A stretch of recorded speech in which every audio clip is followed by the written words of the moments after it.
Ava Carter had never stepped foot into a place like the Vesper Lounge before, with its rooftop view of Manhattan, gold chandeliers that shimmered like stars above perfectly pressed white linen tables, and a wine list more expensive than her monthly rent. The entire space screamed money and class, something she only saw on television or through the windows of the elite she served coffee to every morning. She didn't belong there, not with her thrift store clutch and heels she borrowed from her roommate.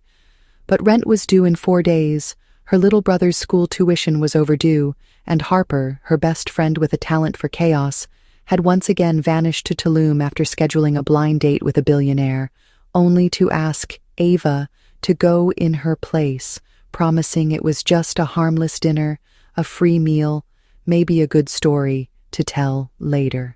Ava sat at the reserved table on the top floor, stomach tight with nerves, wearing Harper's red dress and her grandmother's necklace, wondering how long she had to stay before it was socially acceptable to leave, when he walked in, Damian Blackwell, a man whose presence made the room feel smaller, not because of his height, though he was tall, but because of the sheer gravity he carried with him. Like power was stitched into every thread of his tailored black suit. His features were sharp and cold, his eyes a shade of gray that reminded her of a frozen lake. He didn't smile, didn't greet, he just sat across from her and looked, as if scanning for lies before a word was even spoken. Trying to stay composed, Ava lifted her glass of wine and introduced herself. "Harper Green," she said, voice light, pretending to be confident, hoping he wouldn't notice the slight shake in her hand, but he did. And after a long silence, he finally spoke, his voice smooth yet cutting. "You're not Harper Green." And with that single line, the illusion shattered. Her heart sank as he continued. "Harper has a scar on her collarbone from a skiing accident in Aspen. You don't have it. So who are you really?" Her throat went dry. She placed the wineglass down slowly and confessed, "I'm just filling in. She couldn't make it," hoping honesty would fix the awkwardness, but his reply was cold and clear. "You're a liar, but at least now you're honest about it."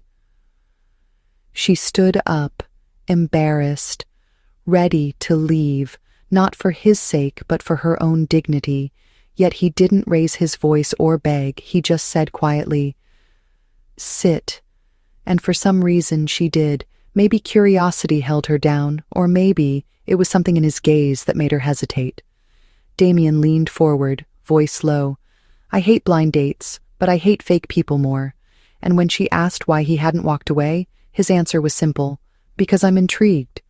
Then the waiter arrived, ready to present the appetizer tray, but Damian waved him off and said, "I only came for one thing," the weight of his words hanging heavily between them. Ava stood again, frustrated and confused, saying she should leave. But before she could take a step, he reached out and caught her wrist, not forcefully, but firmly, leaning closer to whisper, "You agreed to dinner. You sat at my table. People don't do that with me unless they know what comes after." Her eyes narrowed as she asked what that meant, and he answered with one word, "Dessert." The tension crackled in the air. She pulled her wrist free and walked toward the elevator, heart pounding, face flushed, telling herself it was just a joke, just another rich man playing games. But when the elevator doors opened, he was already inside, calm, collected, unreadable, and he extended a hand toward her, offering, "One drink, no more lies. Then you never see me again." Her breath caught in her throat. She hesitated, then stepped in, and the doors closed behind her. What began as a favor to a friend and a chance to eat something better than instant noodles turned into a night that changed everything, a decision she never intended to make, and a man she never expected to meet again. Ava Carter was 25, living in a small, one-bedroom apartment in the outer edge of Brooklyn with her younger brother Noah, a high school senior with dreams of college and architecture. And though she had never planned on being anyone's guardian, life had its way of forcing her to grow up fast. Her mother passed away when Ava was 17. Her father had disappeared long before that, and since then, she had worked jobs from waitressing to dog walking to finally settling into a night shift as a bartender at a quiet lounge downtown. It wasn't glamorous, but it paid just enough to cover groceries, utilities, and sometimes a late-night pizza when both of them needed something warm to hold on to. She never complained, not openly, at least. She'd built her life on getting by, surviving 1 week at a time, and pretending everything was fine. And maybe that was why saying yes to Harper's ridiculous idea didn't seem so outrageous. Harper was her college roommate, a marketing heiress who treated life like a game of Monopoly. She never worried about consequences or bills or family. She just lived. And Ava, being the opposite, sometimes borrowed pieces of that life just for an hour, just to remember what it felt like not to carry the world on her shoulders.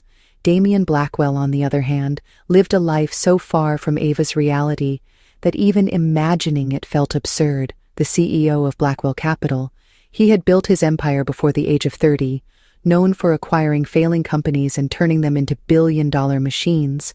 He was a regular in business magazines, often described as ruthless, brilliant, emotionally detached, and strikingly private.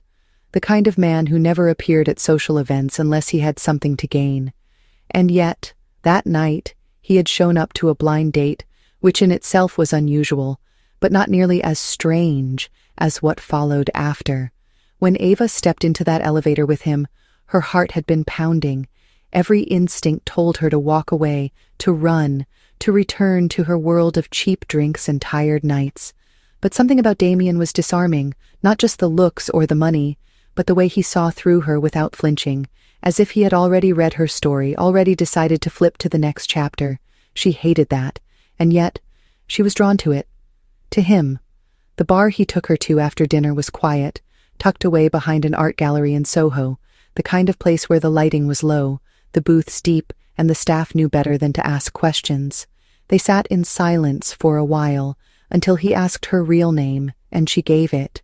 No hesitation this time, just Ava. And when he asked why she had come, she admitted the truth, that she was filling in for a friend who didn't take anything seriously, that she was broke and tired and saw no harm in a meal she didn't have to pay for. He didn't laugh or smirk. He only nodded, then ordered her a drink without asking what she liked, and when it came, she drank it slowly, letting the warmth dull the edges of her embarrassment. They talked about nothing and everything. He told her stories about his business, though never too personal, and she shared bits of her life, edited and safe, but enough to reveal she was someone who had been through things, someone who didn't get carried away by shiny promises or luxury. And yet, when he leaned in and asked her to go somewhere quieter, she didn't say no. Maybe it was the way his voice dropped when he said her name, or the way he watched her like she was the first real thing he'd seen in years. Or maybe, after so many nights of being invisible, she just wanted to be seen, even if it was only for a moment. They left without a word. A car waited downstairs, sleek and silent. She didn't ask where they were going, and he didn't tell her. The silence between them no longer awkward, just thick with something unspoken. When the car stopped in front of a glass-walled penthouse overlooking the East River, she followed him inside, breath held, unsure if this was a dream or a mistake she would never forgive herself for. Damian didn't rush, didn't press. He poured them each a drink, handed her the glass, and said softly, "You can still leave, no one's making you stay." And for a second she almost did, almost turned around and walked out, but instead she took the drink, sipped it, and said, "I've never done this before." To which he replied, "Neither have I. Not like this." And that was the last clear thought she had that night. The morning after was quiet, the kind of quiet that wasn't peaceful but heavy. Ava woke slowly, eyes adjusting to the unfamiliar ceiling. Soft linen sheets tangled around her legs, the smell of cologne still clinging to the air, and for a moment she forgot where she was, forgot everything that had happened, until her gaze landed on the glass wall beside the bed, the view of the East River still glowing under the early sun, and it all came crashing back. Every detail, every choice, every moment she had been too dazed to stop. Her body tensed as she sat up slowly, heart pounding, not out of fear but uncertainty, because what was this now? What was she supposed to do? What did last night mean, if anything at all? Damien was gone, the space beside her cold, and the apartment was silent. Too clean, too perfect. No sign of life beyond her. No note, no footsteps, just the echo of her own thoughts bouncing off marble and glass. She got dressed quickly, slipping back into the red dress from the night before, now wrinkled and tainted by the weight of memory. She didn't want to call it regret because she wasn't sure it was, but it definitely wasn't what she had planned when she left Brooklyn the night before. She tiptoed through the penthouse, unsure if she'd be caught like a thief or ignored like a mistake. But as she reached the elevator, the doors opened and Damien stepped out, dressed in a dark coat, coffee in one hand, and a phone pressed to his ear. His eyes met hers for half a second, no smile, no surprise, just acknowledgement. He ended the call with a clipped word, handed her a second cup of coffee, and said, "I didn't think you'd still be here." She took the cup with both hands, unsure what to say, unsure if she should say anything at all. But he spoke again. "I have a flight in 2 hours, Tokyo," then added, "I'll have a car take you home." And just like that, the moment was reduced to logistics, her presence minimized to an afterthought. Ava nodded, murmured a soft thank you, and stepped into the elevator alone, heart thudding not with sadness but confusion, because for all the intensity of the night before, for all the heat and closeness, he had gone back to being cold, distant, unreadable, and she couldn't understand why it stung so much. Maybe she had let her guard down too easily. Maybe she had expected more from a man who never promised anything in the first place. The days that followed blurred together. She returned to her life like nothing had changed, but inside, something had. She kept remembering his voice, his eyes, the way he looked at her like he saw something beneath the surface, and she hated that she wanted to see him again, hated that her body still reacted to the memory of his touch, and hated even more that she was checking the news, scanning for his name, wondering what boardroom he was dominating, or what city he was conquering next. 2 weeks passed before she saw him again, not in person, but through a black car that pulled up outside her apartment at 9 in the morning. A man in a suit stepped out and handed her an envelope. Inside was a note typed in sharp black ink. "Come to dinner. Friday, 8 p.m., same place." No name, no explanation, just an address she didn't recognize, and a signature she could almost feel in the silence between the lines. She wasn't sure if she should go, but she couldn't stop herself.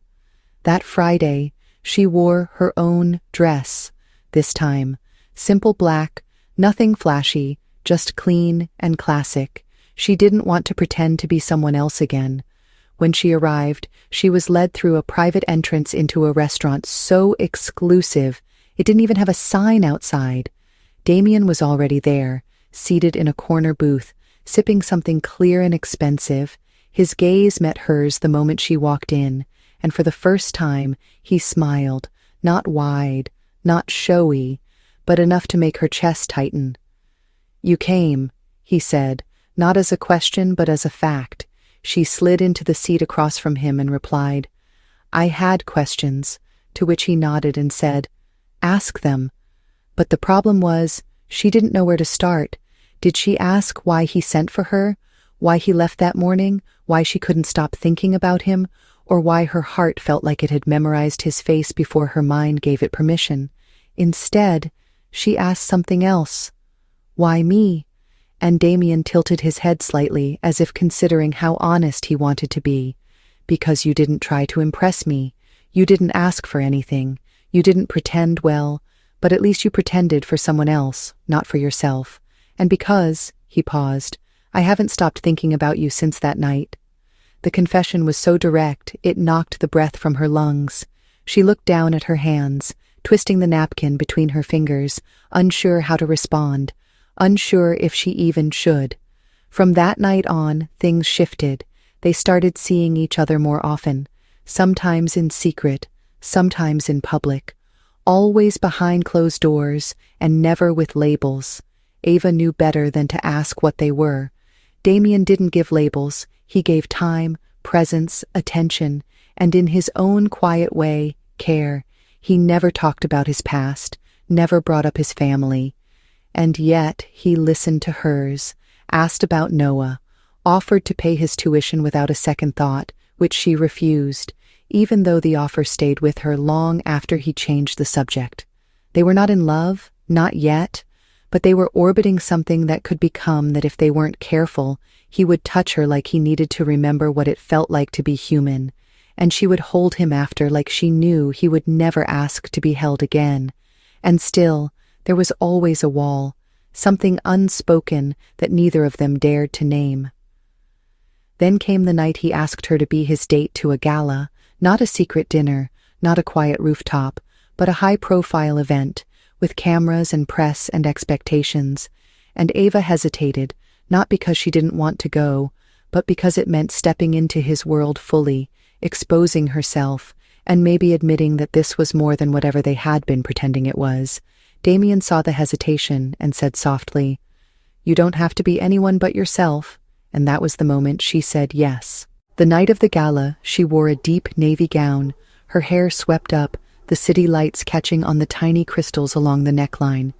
Damien offered his arm the moment she stepped out of the car, and she took it, ignoring the flashing lights and murmured questions, pretending the cameras didn't scare her, because all she could feel was his presence beside her, steady and sure, as they walked together like they had always belonged to the same story. That night, as they stood on the balcony of the venue, champagne in hand, he leaned in and whispered something that wasn't for the cameras, wasn't for the crowd, but only for her. This isn't just about appearances anymore. And though he didn't say the word love, something in his voice sounded dangerously close to it.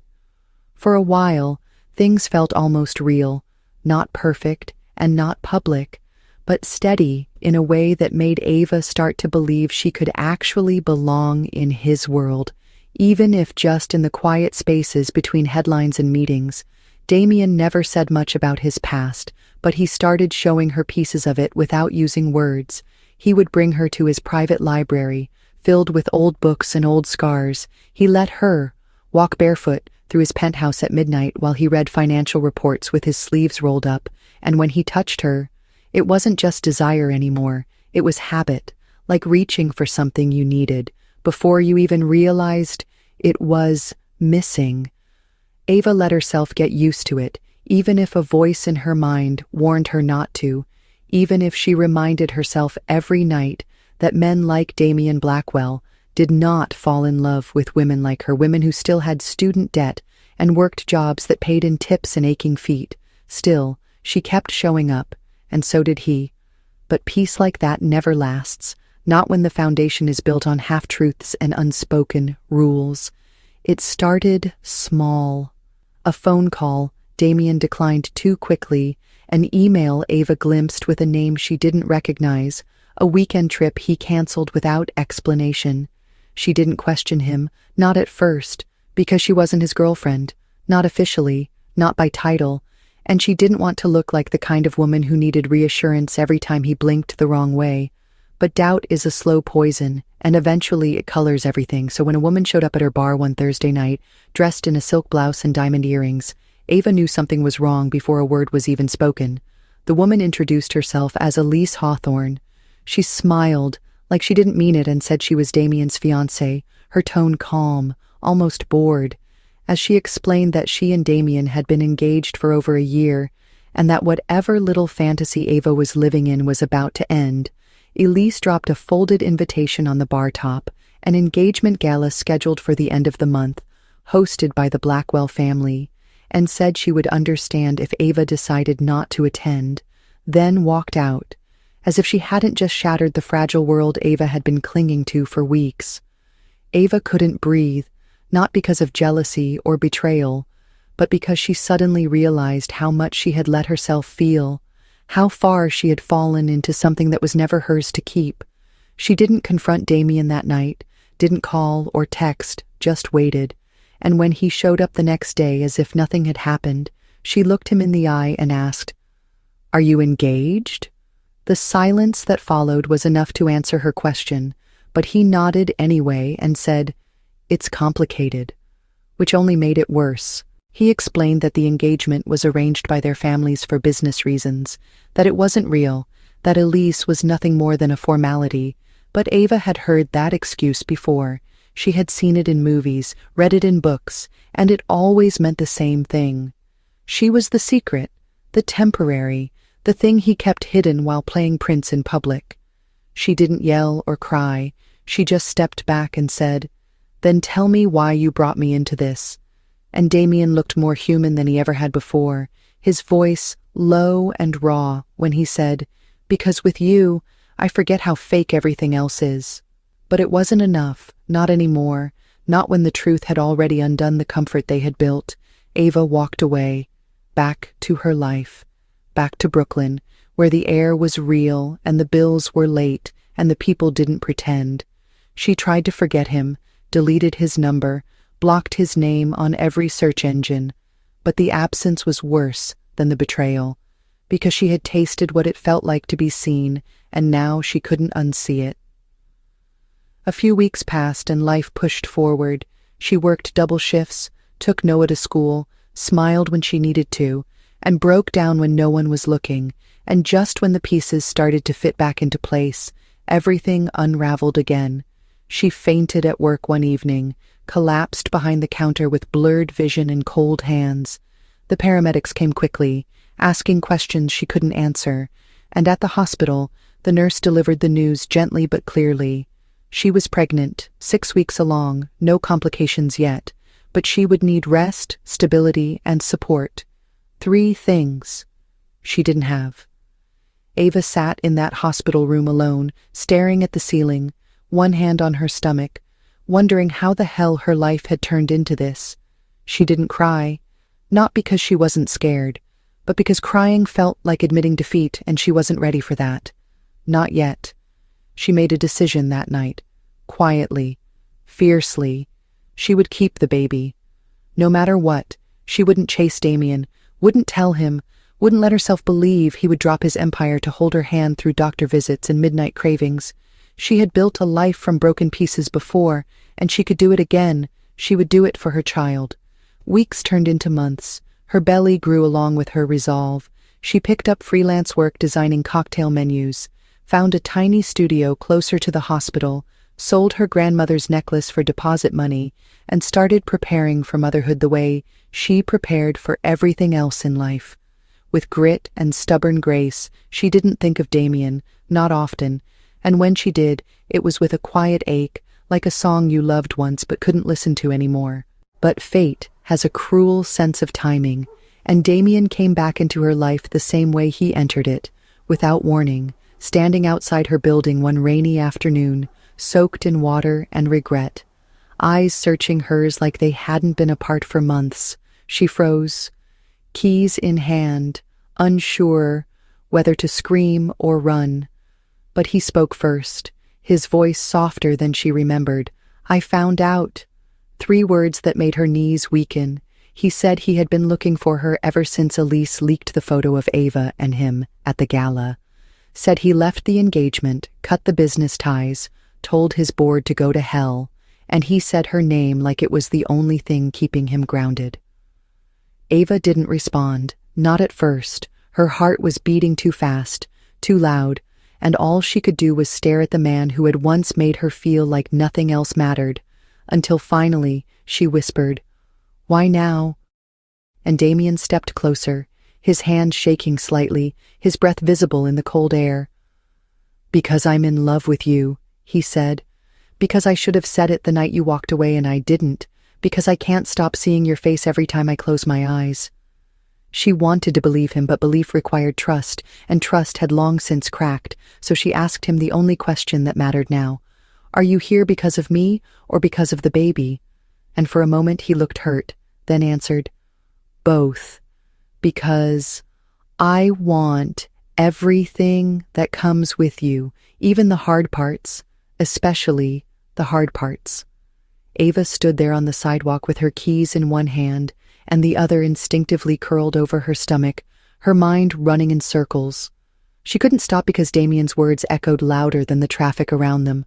I want everything that comes with you, even the hard parts, especially the hard parts, but it was too much, too sudden, too close to the pain she hadn't finished processing.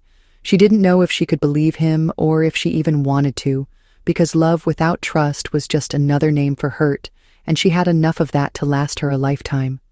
Still, she let him inside, not because she was ready to forgive, but because the storm outside was unforgiving, and her conscience wouldn't let her leave him standing in the rain. The apartment was small and warm, cluttered with baby books and thrifted furniture, and the smell of chamomile tea that Noah had brewed earlier. Damien looked out of place immediately, like a sculpture dropped into a canvas that didn't match. And yet, when he sat on the edge of her couch, his expensive coat dripping onto the cheap rug, he didn't complain, didn't flinch. He just looked at her like she was still the only thing in the room worth seeing. She made tea because she didn't know what else to do, and he watched her in silence, not interrupting, not filling the room with unnecessary apologies, just waiting. And when she finally sat across from him, she asked in a voice low and tired, "Why did you let me believe I was just temporary?" He didn't look away this time, didn't try to defend himself. He simply said, "Because I didn't think I deserved permanent. I didn't think I could have something real and not destroy it. And with you, I was afraid of wanting too much too fast." She didn't cry because she was too exhausted for tears, and because deep down she'd already suspected the truth. What hurt more was knowing he had loved her, but chosen silence over vulnerability. And now here he was, asking for a second chance, when she wasn't sure she had anything left to give. Still, she said the one thing she'd kept inside for months. "I was going to tell you, but every time I thought about it, I imagined your name next to someone else's. I imagined our child being a scandal for you, a weakness you couldn't afford, and I couldn't put that on them, not before they were even born." Damien leaned forward, his voice rough. "You think I care about what people say? I've walked away from billions for less.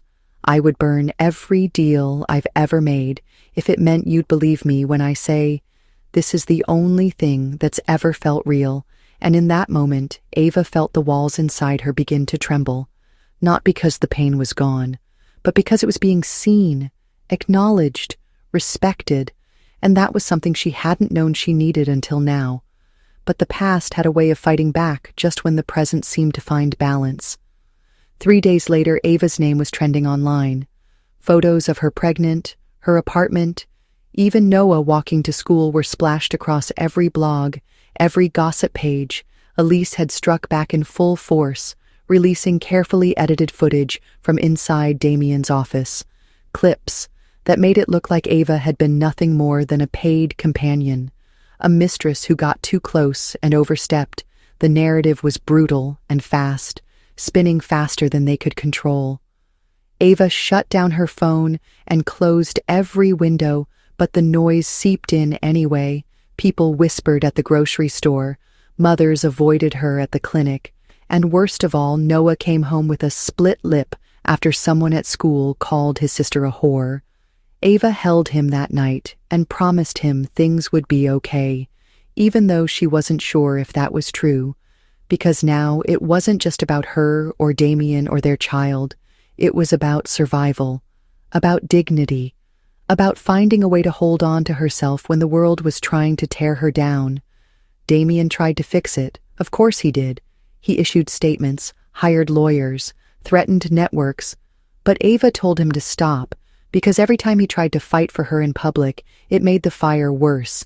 She asked him to do the one thing he hated most: wait, be quiet, trust her to carry this storm her way, and to his credit he did, even though she could see it drove him mad. Even though she knew every hour he wasn't fighting made him feel powerless, he stayed back and let her lead. Then came the benefit gala, a major event hosted by the city, an annual fundraiser where every elite gathered. And this time, Ava was the one who asked to attend, not as a statement, not to prove anything, but because she was tired of hiding, tired of letting someone else write her story. She wore a long ivory dress that showed her bump without shame, and walked into that ballroom with Damien on one side and Noah on the other, her head high, her steps steady, and the entire room fell silent. For a moment, no one moved. Then, the cameras clicked, people whispered, and Ava didn't flinch. She smiled, shook hands, greeted donors, and owned every step she took because she had nothing left to lose and everything to protect.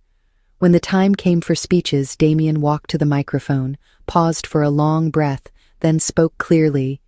"The woman you've all been talking about, speculating about, trying to destroy, is the woman I love, the mother of my child, and the only person in this room who hasn't lied to you."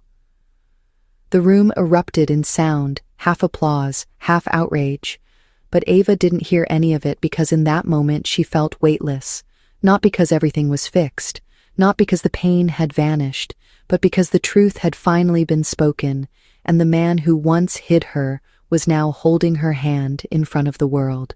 Later that night, as they stood by the river, her head against his shoulder, and his hand resting gently on her belly, Damien whispered something only she could hear.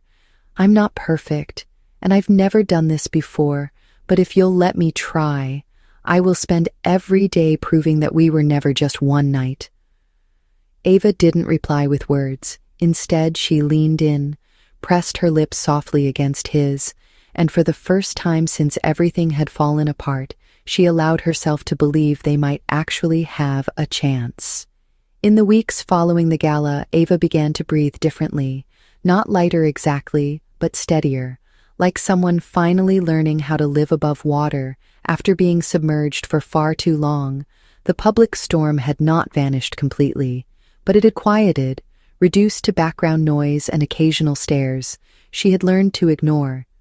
Damien kept his promise, giving her space while still being present, showing up to prenatal appointments, waiting in the hallway during her ultrasounds, bringing her dinner when she was too tired to cook, and always asking, never assuming what she needed or wanted. It was a strange kind of healing, one built not on grand gestures, but on the quiet discipline of consistency. Yet, even with the peace settling in the shadow of uncertainty, never fully left, Ava had known instability her entire life. She had learned to prepare for things to go wrong before they even had the chance to go right. And with Damien, there was still that part of her that waited for the moment he would choose his empire over her again, not out of cruelty, but because men like him were trained to survive through control, through calculation, and she knew love could not be measured in balance sheets or boardroom victories. One morning, as autumn curled through the city, Ava sat across from Damien in a quiet cafe tucked between brownstones, her hands wrapped around a mug of cocoa, while his phone vibrated against the table again and again. He had been trying to ignore it for 15 minutes, but she could tell it was work, something urgent, something disruptive. She didn't say anything until he finally picked it up, and after a few clipped words, ended the call, his jaw tight, his eyes heavy with whatever problem waited on the other side. She asked if everything was okay, and he hesitated, which he rarely did before saying his father was sick. Very sick. He had hidden it from the press and even from Damien for months, hoping the silence would keep it from becoming real. Now it was late, too late maybe, and the family was gathering in Boston. Damien didn't ask her to come, and she didn't offer, but the distance grew anyway, even as he held her hand across the table, even as he told her he'd be back by Sunday. She knew in her bones that this visit would change everything. He left that night, kissed her forehead, told her not to worry, and promised to call, but days passed with only one message. "I'm handling things," and then silence. Ava tried not to spiral, but it was hard. The fear clawed at her ribs. What if his family blamed her? What if the return to that old world reminded him of who he used to be? What if the man who had stood beside her under city lights disappeared into boardrooms and family legacies she couldn't compete with? When Damien returned, something was different. He looked tired, older somehow, and though he smiled and touched her belly and asked about the baby, she felt the walls rebuilding around him piece by piece. He said things like, "I just need time, and there's a lot happening right now." And when she asked if everything between them was still the same, he pulled her close but said nothing. And silence has a way of saying everything. "You're afraid to hear." Ava gave him space. She didn't want to be the woman who demanded reassurance from a man already drowning, but one night she couldn't sleep. Her heart pounding with anxiety, she went to his penthouse without calling, and when she arrived she saw him through the glass wall, standing in his office alone holding something in his hand, a letter maybe or a photo. She knocked softly and he turned his expression unreadable, then opened the door and let her in without a word. She asked him then quietly if he still wanted this, if he still wanted her and the baby and the life they had started building. He didn't respond right away, just looked at her like she was asking a question. He wasn't ready to answer. She turned to leave, not out of anger, but heartbreak. But as her hand touched the doorknob, he said, "Wait."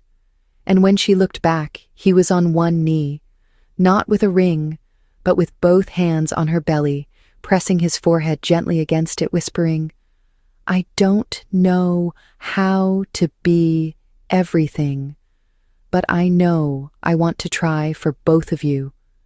She stayed that night, not because she believed every fear had vanished, but because love was not a thing built in certainty. It was built in moments like that, in choices made over and over, even when it was hard and messy and terrifying. And yet the next morning, just when she thought they had turned a corner, the twist came not from outside forces, but from something she never saw coming. Ava went to her final checkup alone. Damien had a critical meeting and she insisted she was fine, but during the ultrasound, the doctor paused, her eyes narrowing as she studied the screen. She asked a nurse to get another technician, then turned to Ava with a calm voice that didn't match the tightness in her expression. "We're seeing something we want to monitor closely," she said. "We'd like to admit you for observation, just to be safe." Fear curled through her like smoke. She called Damien, but he didn't answer. She called again, left a message, told him it might be nothing, but her voice cracked halfway through. And when she hung up, she stared at the hospital ceiling and felt a coldness she hadn't felt since she was 17, waiting alone in another sterile room for another doctor to tell her what her world would become. Hours passed before Damien arrived, his face pale, his tie undone, eyes frantic. He rushed to her side, asked what happened, and when the doctor returned, she explained a rare complication, a drop in fetal heart rate, nothing certain yet, but serious enough to warrant caution, rest monitoring, maybe even early delivery. Ava nodded through the words, holding Damien's hand so tightly, her knuckles turned white. That night, she didn't sleep. She lay curled in the hospital bed, watching the monitor. Beep steady, steady, steady, then pause, then steady again.